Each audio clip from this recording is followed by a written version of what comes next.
নিজেরা পরিপূর্ণ ইসলামের উপরে চলার চেষ্টা করা। পরিপূর্ণ ইসলাম, কাটছাট ইসলাম না। কথা বুঝতেছেন?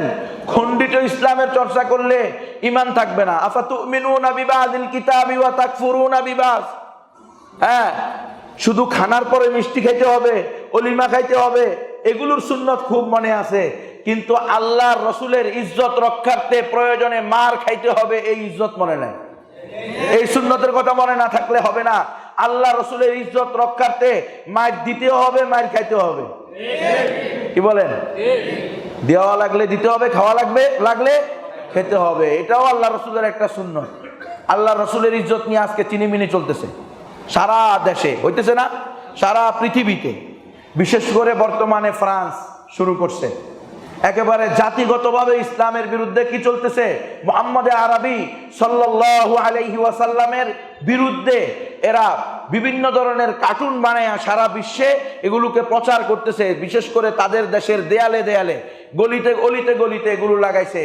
তো রসুল আরবি সাল্লাল্লাহু আলাইহি সাল্লামের ইজ্জত নিয়ে টানাটানি করলে কোনো মুসলমান যদি এর প্রতিবাদ না করে, তার সাধ্য অনুযায়ী শক্তি থাকলে হাত দিয়ে থাপ্পড় দিয়ে, শক্তি থাকলে হাত দিয়ে ওই ফ্রান্সের প্রধানমন্ত্রী ম্যাক্রোর কল্লা গর্দান থেকে আলাদা করে দিয়ে, আর শক্তি না থাকলে অন্তত মুখ দিয়ে বলে, আর তাও যদি না পারে অন্তত দিল দিয়ে এটাকে ঘৃণা করে, তার এই অপকর্মের ঘৃণা করে এটা থেকে তাকে ফিরানোর ব্যবস্থা না করলে কোনো মুমিন, কোনো মুসলমান ইমানদারি থাকবে না। আপনার কিছুই হয় না। আল্লাহ রসুলের বিরুদ্ধে গালি দেয়, আল্লাহ রসুলের ব্যঙ্গচিত্র করে, কার্টুন প্রদর্শন করে, আপনার কিছুই হয় না। আবার আপনি দাবিদার হলো রসুলের মোহাব্বতের, রসুলের আশেক হওয়ার। সুতরাং এটা আসলে রসুলের আশেক না, রসুলের দুশ্মন। রসুলের আশেক তো সেই হবে যে আল্লাহ রসুলকে গালি দেওয়ার সাথে সাথে, আল্লাহ রসুলের ইজ্জত নিয়ে ব্যঙ্গচিত্র করার সাথে সাথে, আল্লাহ রসুলকে নিয়ে বিকৃত কার্টুন ছড়ানোর সাথে সাথে তার ঘুম হারাম হয়ে যাবে।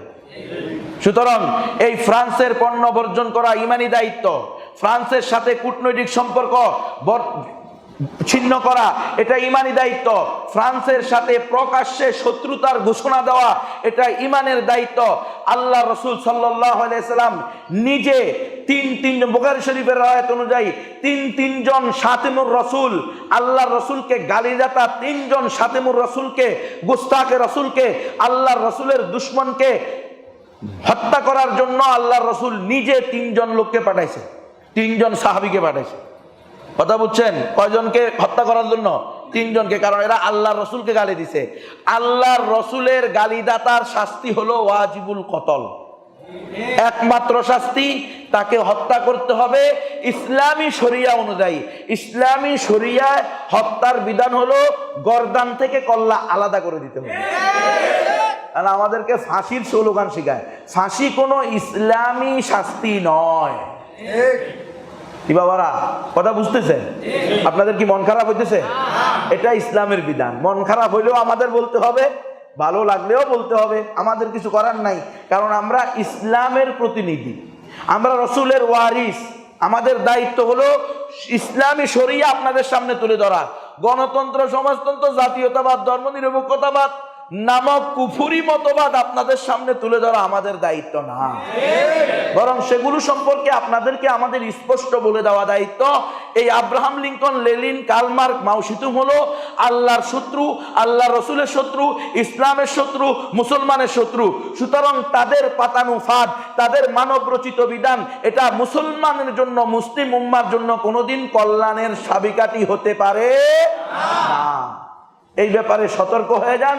এগুলো ছেড়ে দিয়ে 100% ইসলামী শরিয়ার উপরে উঠার চেষ্টা করেন। শাতিমুর রসুলের বিধানটাকে হত্যা করতে হবে। আমরা যেহেতু এখানে দূরে আছি, হয়তো আমার দ্বারা হচ্ছে না, সে আমার থেকে অনেক দূরে, কিন্তু এই শাতিমুর রসুলের এখানে তাদের দেশের রাষ্ট্রীয়, আমাদের এই দেশে তাদের কি আছে? রাষ্ট্রদূত আছে। তারপরে তাদের এই দেশে তাদের লোক, এই অফিস আছে, তাদের লোক আছে। এদেরকে ডেকে সুকুজ করতে হবে, কারণ দর্শাইতে হবে, বের করে দিতে হবে এদেরকে এখান থেকে, যে তোমরা এখানে থাকতে পারবা না, কূটনৈতিক সম্পর্ক ছিন্ন করতে হবে। কয়েদের সাথে কূটনৈতিক সম্পর্ক ছিন্ন করলে তো আমাদেরকে আমরা না খেয়ে মরবো। বলেন নাউজুবিল্লাহ। আমাদেরকে ফ্রান্সে খাওয়ায় না আল্লাহ খাওয়ায়? কোন পরাশক্তি খাওয়ায় না আল্লাহ খাওয়ায়? যে সময় ফ্রান্সের সম্পর্কে আমরা জানতামই না, আমাদের বাপ দাদারা আজ থেকে 100 বছর আগে, 150 বছর আগে, 200 বছর আগে ফ্রান্সের খবরও ছিল, ফ্রান্সের সাথে দূরতম কোনো সম্পর্ক ছিল না, প্লেন ছিল না, চলাফেরা ছিল না।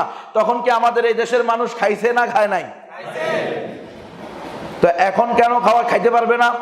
তাহলে এখানেও তো আমরা শিরিকের মধ্যে আছি। খাওয়ানোর মালিক কে?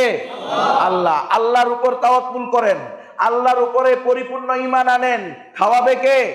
আল্লাহ। যদি বনি ইসরায়েলকে 40 বছর মান্না সালওয়া দিয়ে পালতে পারে, আল্লাহ তাআলা আসমানি খানা দিয়ে পালতে পারে, জান্নাতি খাবার পাঠাইতে পারে, সেই আল্লাহ এখনো আছে না নাই? সেই আল্লাহর ক্ষমতা কি দুর্বল হয়ে গেছে? আল্লাহ বুড়া হয়ে গেছে?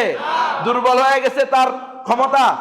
নাউযুবিল্লাহি মিন যালিক। সুতরাং এই ধরনের কথা বলা যাবে না।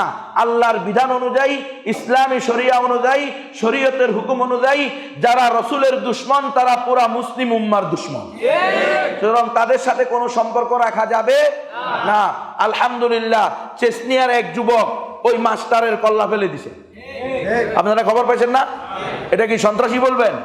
খবরদার, সন্ত্রাসী বললে ইমানের সাথে সাংঘর্ষিকতা আসবে।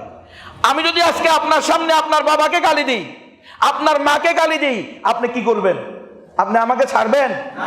আরে মিয়া, আপনার বাবা থেকে, আপনার মা থেকে, আপনার ছেলে মেয়ে থেকে, আপনার আত্মীয় স্বজন থেকে, আপনার দেশ থেকে, আপনার সমাজ থেকে, আপনার রাষ্ট্র থেকে, আপনার সব কিছু থেকে আমার কাছে দামি হলো আমার রসুলের ইজ্জত। এটা একজন ইমানদারের দিলের দাবি হবে, এটাই তার দিলের বিশ্বাস হবে।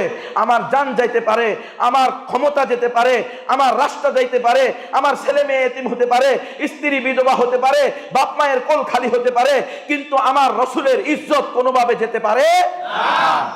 নিজের জান দিয়ে হলেও রসুলের ইজ্জত রক্ষা করতে হবে।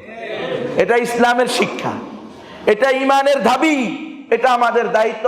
রসুল আপনার জন্য দান্দান মুবারক শহীদ করেছে, রসুল আপনার জন্য শরীর মুবারক রক্তাক্ত করেছে, রসুল আপনার জন্য, আমার জন্য, আপনার কাছে, আমার কাছে দিন পৌঁছানোর জন্য তার শরীর মুবারক এমন ভাবে রক্তাক্ত হয়ে গেছে, জুতা মুবারক পায়ের সাথে রক্তের কারণে লেগে গেছে, পাথরের নিচে ঢাকা পড়েছেন, আল্লাহ রসুলের উপরে উটের উছুরি তুলে দেওয়া হয়েছে, আল্লাহ রসুলকে তিনটা বছর জেলখানায় সোয়াবে আবি তালেবের মধ্যে জীবন যাপন করতে হয়েছে, আল্লাহ রসুলকে নিজের প্রিয় মাতৃভূমি, জন্মভূমি থেকে হিজরত করে মদিনায় চলে যেতে হয়েছে, কিন্তু আল্লাহ রসুল ঈমান ছাড়েন নাই, দেশ ছাড়ছেন, ঠিক কিনা?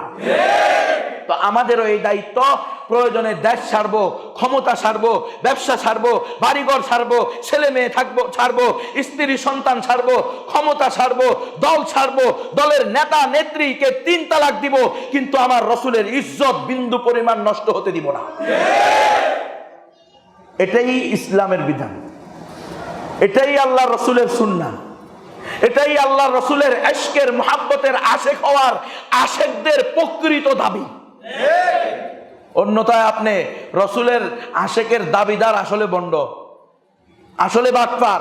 রসুলের গালি দিলে যার ঘুম নষ্ট হয় না, দিলের ভিতরে রক্তক্ষরণ হয় না, সে আল্লাহ রসুলের কোনোদিন বন্ধু হতে পারে? সে আল্লাহ রসুলের কোনোদিন আশেক হতে পারে? তার তো রক্তক্ষরণ হতে হবে। মিয়া, তোমার বাবারে কেউ গালি দিলে তোমার সহ্য হয় না, তোমার মারে কেউ গালি দিলে তোমার সহ্য হয় না, পারলে তুমি আইন করে তাকে ফাঁসিতে ঝুলানোর প্ল্যান করো। আর রসুলকে গালি দিলে তোমার কিছু হয় না, তাহলে তুমি বেঈমান, মুসলমান না। এটা ইসলামের শিক্ষা।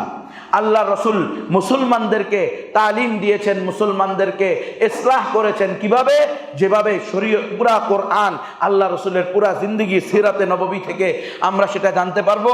এজন্য আমাদের প্রত্যেক দিন নিয়মিত কিছু অংশ কোরআন তেলাওয়াত করা, সহিশুদ্ধভাবে প্রথমে কোরআন শিক্ষা করা, এরপর প্রত্যেক দিন কিছু অংশ কোরআনের তর্জমা সহ, তাফসির সহ, উলামায়ে হক্কানি রব্বানীদের মশওয়ারা নিয়ে, হক্কানি রব্বানি আলেমদের, হক্কানি রব্বানি কেন বলতে হইতেছে? কারণ দালাল আলেমও আছে, উলামায়ে সুও আছে।